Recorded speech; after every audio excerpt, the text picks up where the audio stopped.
Hi friends, bubbles நாங்கள் வெளில வாங்கியிருந்தோம். பட் ஏன்னா கிட்ஸ் அதெல்லாமே வேஸ்ட் பண்ணிட்டாங்க. சரி நம்மளே ஓனாக ரெடி பண்ணலாம் அப்படின்னு பண்ணியிருக்கோம். வருதுன்னு பார்க்கலாம்.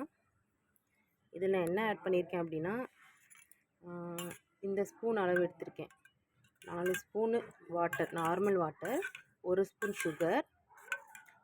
நம்ம பவுடர் பண்ணி சேர்த்தக்கூடாது. நார்மலாக இருக்கக்கூடிய சுகர் அப்படியே ஆட் பண்ணணும். ஷாம்பு, ஒரு ஷாம்பு அந்த ரேஷியோவில் சேர்த்திக்கணும். நான் என்ன ஷாம்பு எடுத்திருக்கேன்னா டவ் ஷாம்பு எடுத்திருக்கேன்.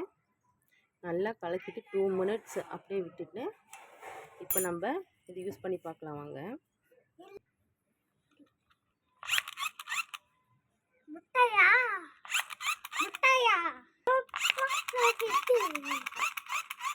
ஃப்ரெண்ட்ஸ், நல்லாவே பபிள்ஸ் வருது. நீங்களும் ட்ரை பண்ணி பாருங்கள்.